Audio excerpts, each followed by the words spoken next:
नमस्कार, मैं संजय कुमार और आप देख रहे हैं एसएम न्यूज लाइव। और इस वक्त हम एमसीबी जिले के डोमन हिल में शोभा गुप्ता जी के घर पर बैठे हुए हैं। और आपको बता दूं कि शोभा गुप्ता दुर्गा कुलदीप नाम की एक महिला से ठगी जा चुकी हैं। और दुर्गा कुलदीप वही महिला है जिसके बारे में हमने आपको पहले भी प्रमुखता से बताया था, दिखाया था अपने चैनल के माध्यम से कि कलावती नाम की एक महिला जिसको दुर्गा कुलदीप ने धमकी दिया था कि उसके परिवार को उठा लेंगे, उसकी लड़की को उठा लेंगे।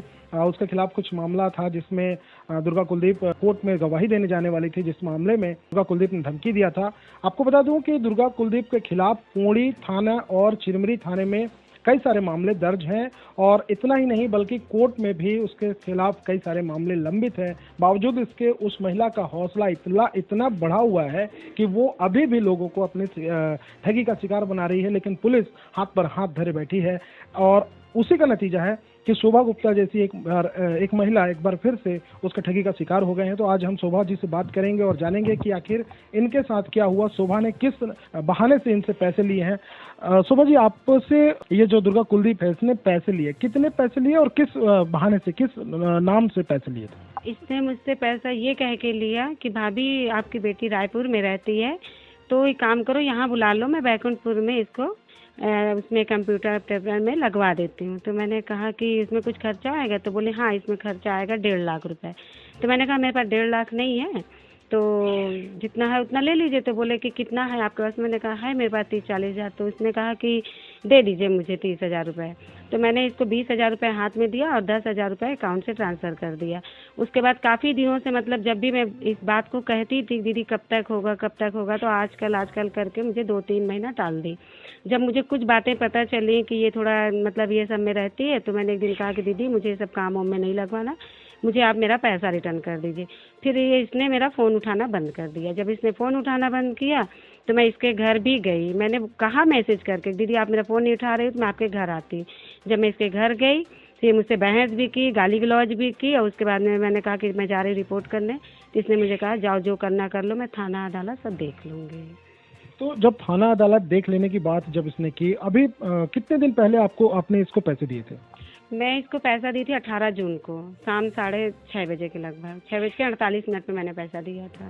दुर्गा कुलदीप से आपकी जो मुलाकात हुई किसके मार्फत, किसके में आपको उनसे मुलाकात कराने वाला कोई तो होगा जो परिचय कराया था? हाँ, दीपेन शर्मा है। इन्होंने ये कहा कि हाँ एक दीदी रहती हैं और मतलब उन्होंने सिर्फ एक रिश्ते से नहीं मतलब मिलाया कि ये दीदी हैं। लेकिन जब हम दोनों आपस में बैठे तब इसने नौकरी की बात मुझसे की। ये बात दीपेन शर्मा को नहीं पता थी। मैंने बाद में बताया कि ये मतलब मेरे से नौकरी लगाने के लिए बोल रही है, तो इसको मैंने पैसा इतना दे दिया। तो इन्होंने कहा कि लेकिन इन्होंने बाद में बोला भी कि आपने मुझे पहले क्यों नहीं बताया। मैंने कहा कि अरे वो लेडीज़ बैठे थे, बात हुई तो मैंने दे दिया। अगर मेरी बेटी को रायपुर में रहती है तो यहाँ आ जाएगी, यहाँ रहेगी तो ज़्यादा अच्छा रहेगा, पास में भी रहेगी, ये सोच के मैंने दे दिया था। उसके बाद जब आपने उससे पैसे मांगे, जब उसने धमकी दी कि मुझको थाना पुलिस देख मेरा हमेशा का काम है, तो उसके बाद जब आपको ये धमकी दी, उसके पहले क्या कभी आप कुलदीप को नहीं जानती थी या वो किस तरह की महिला है, क्या आपको नहीं मालूम था? नहीं पता था। अगर मुझे पता रहता तो मैं कभी उससे मिलती ही नहीं और ना ही मैं कभी पैसा देती। तो आपने जो पैसे दिए हैं, जैसे कि आपने बताया फ़ोन पे या मोबाइल के माध्यम से आपने दिया है, तो क्या इसके अलावा कोई और भी गवाह हैं जो आपके कोर्ट में या थाने के सामने मौजूद हों और वो बता सकें कि आपने उनको पैसे दिया था? हाँ है, एक शंभू भैया है, उनके सामने वो बैठे थे, सोनू भैया है और एक नाजमा नाम की लड़की, वो मेरे घर में ही थे। जब मैंने पैसा दे दिया और दुर्गा कुलदीप चली गई तब उन्होंने मुझसे पूछा कि क्या चीज़ का पैसा दिए हो मतलब भाभी या दीदी। तो मैंने कहा कि अरे वो मेरी बड़ी वाली गुड़िया को नौकरी लगाने के लिए पैसा के लिए बोली, तो 1.5 लाख की मांग रखी थी, तो मैंने अभी 30,000 दिया है। तो अभी जब आप थाने के शरण में गए, पुलिस के पास गए, जब कंप्लेन किए, उसके बाद वहाँ से आपको क्या आश्वासन मिल रहा है? मैं सबसे पहले तो चिरमिरी थाना गई टीआई सर के पास, फिर मेरा रिपोर्ट वहाँ से यहाँ कोरिया चौकी भेज दिया गया। उसके बाद में मुझे एक दिन जय सिंह ने मुझे फ़ोन किया कि आपका मतलब आया है, आवेदन आया है। तो मैं गई और जाने के बाद में मतलब उन्होंने मुझे फ़ोन करके नहीं बुलाया, मैं अपनी मर्ज़ी से गई। मैंने कहा भैया क्या हुआ, मैंने रिपोर्ट दिया था। तो उन्होंने जय सिंह ने मुझे ये वर्ड कहा कि दुर्गा कुलदीप से मेरी बात हुई है, तो वो ये कह रही कि आपका चरित्र सही नहीं है। तो मैं ये कहना चाहूँगी जय सिंह से कि मैं वहाँ अपने पैसे के लिए मैंने रिपोर्ट किया था, अपने चरित्र के बारे में सुनने के लिए रिपोर्ट नहीं किया था। और जय सिंह ने कैसे सुन लिया, उनको तो फ़ोन में बात करने से पहले उनको मेरे सामने बुलाना चाहिए था, लेकिन उन्होंने आज तक नहीं बुलाया। चलिए ठीक है, ये तो हुई आपसे कि मतलब कोरिया चौकी की बात, लेकिन जब इसके बाद फिर आप क्या वहीं पर शांत हैं या फिर पुलिस प्रशासन के आगे आला अधिकारियों के पास भी जा रही हैं? हाँ, मैं फिर सीएसपी ऑफिस भी गई, वहाँ भी मैंने दिया, तो मैडम ने मुझे 2-3 दिन मैंने फ़ोन किया तो मैडम ने मुझे कहा आज बुलाएंगे, कल बुलाएंगे, अभी आचार संहिता चल रहा। मैंने कहा ठीक है मैडम, जब आचार संहिता ख़त्म जाएगा तब मैं आ जाऊँगी। उसके बाद एक दिन मैं गई और बुलाए, अब बुलाने के फिर भी उन्होंने बुलाया नहीं। जब मैं अब देखी उसके बाद मैं मनीनगर गई एसपी ऑफिस, वहाँ से इनको फ़ोन आया, तब मुझे इन्होंने बुलाया। जब मैं वहाँ गई तो दुर्गा कुलदीप और मैं दोनों गए। उसके बाद में वहाँ पे लेन देन की बात हुई तो मैडम के सामने इसने पैसे के लिए कबूला कि मैं पैसा ली हूँ। कौन सी मैडम? अब ये जो सीएसपी मैडम है गुदरीपाड़ा में, इनका नाम तो खैर मुझे नहीं पता है, लेकिन मैं सीएसपी मैडम के पास गई थी। तो उसके बाद में फिर ये आई भी, मैडम के सामने कबूली भी इसने कि मैं पैसा ली हूँ। मैडम ने डांटा तो इसने मैडम के सामने कहा कि मैं शाम को पैसा दे दूँगी। उसके बाद इसने ना मुझे पैसा नहीं दिया। मैं शाम की बात थी, मैं 4 दिन बाद फिर से एसपी ऑफिस गई तो मैडम से मैंने कहा मैडम मुझे पैसा नहीं मिला, अब आप मेरा एफआईआर कर दीजिए। तो उन्होंने वो एक है वो मुझे क्या किया, 155 का फाइना काट के दे रहे थे। तो मैंने 155 का फाइना नहीं लिया, इसलिए नहीं लिया कि मैंने ठगी का मामला दर्ज किया, मैंने लेन देन का नहीं किया। तो उसके बाद क्या हुआ? आपके जो गवाह नहीं हुआ अभी तक कुछ भी नहीं हुआ।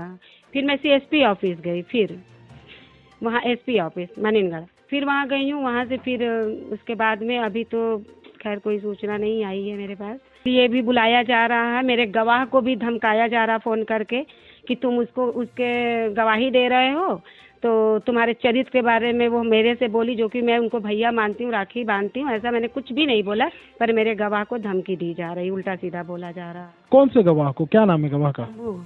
शंभू प्रसाद। तो क्या कहा जा रहा है गवाह से? ये कहा जा रहा कि शोभा गुप्ता मेरे से बोली है कि शंभू का भी चरित्र सही नहीं, वो किसी लड़की को लेके आए थे, लेकिन ऐसा मैंने कभी कुछ भी नहीं कहा। और उनको मैं गालियाँ देती हूँ, लेकिन मैं उनको राखी बांधती हूँ, मैं अपनी जबान से उनको ऐसा कुछ भी नहीं कहा।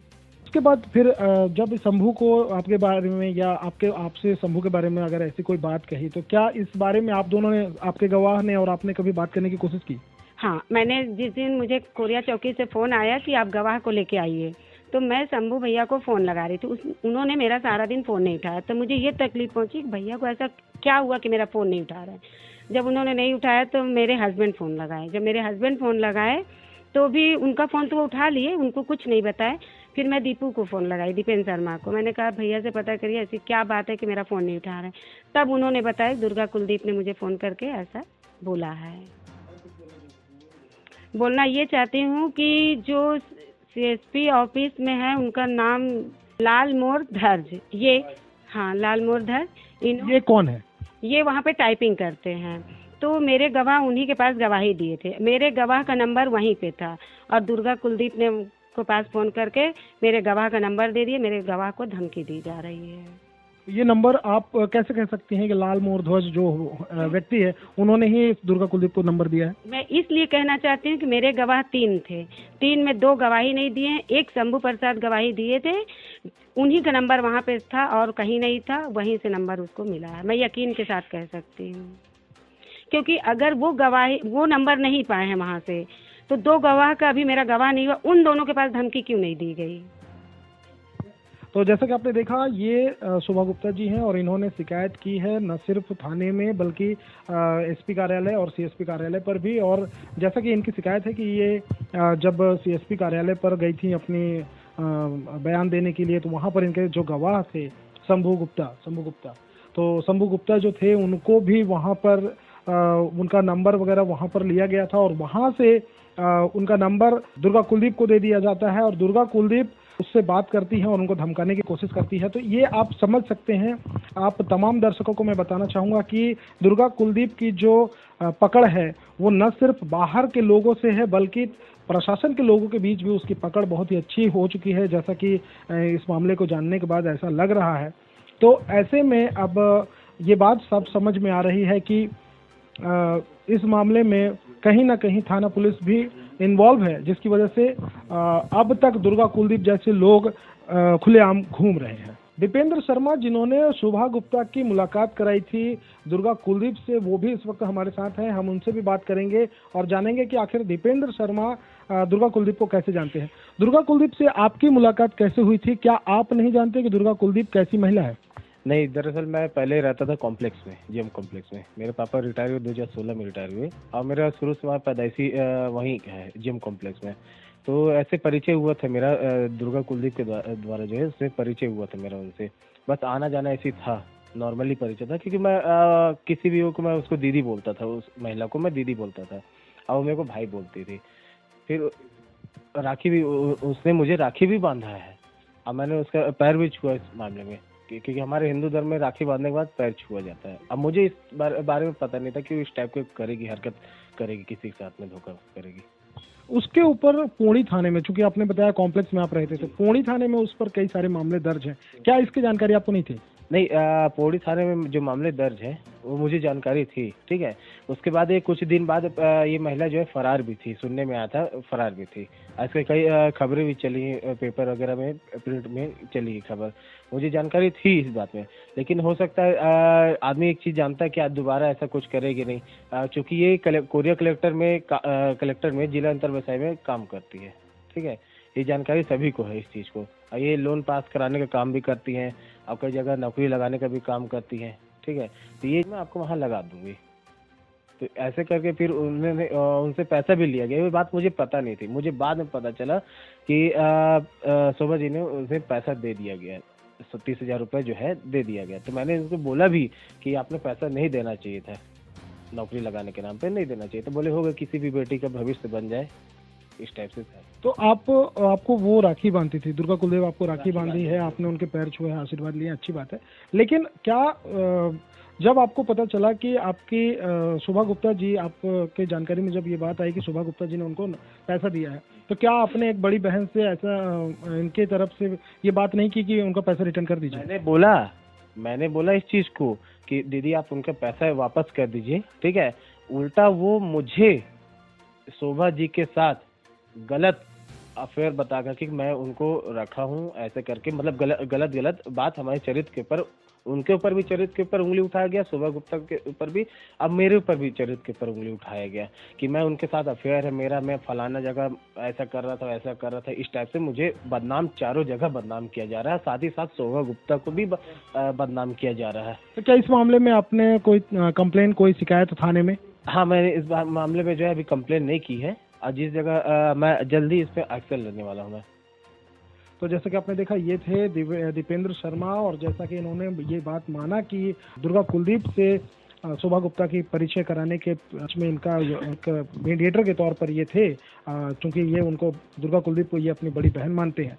तो ये अब देखने वाली बात होगी कि ये सारी चीज़ें और ये सारी बातें जब थाना पुलिस के सामने आएंगी तो यहाँ पर पुलिस किस तरह से एक्शन लेगी, दुर्गा कुलदीप का क्या होगा, अभी ये देखने वाली बात होगी। लेकिन कहीं ना कहीं पुलिस की लापरवाही का ही नतीजा है कि ऐसे महिलाओं का और ऐसे आरोपियों का, जिनके ऊपर तमाम तरह के आरोप लगे हैं, वो लोग खुलेआम समाज में घूम रहे हैं और ऐसे लोगों को, जिनको वो अपना भाई बनाते हैं, जिनके हाथ पर वो राखी बांधते हैं, ऐसे लोगों को भी ठगने का काम करते हैं। अपने आसपास घट रही घटनाओं को जानने के लिए चैनल को सब्सक्राइब करना और बेल आइकॉन को दबाना ना भूलें।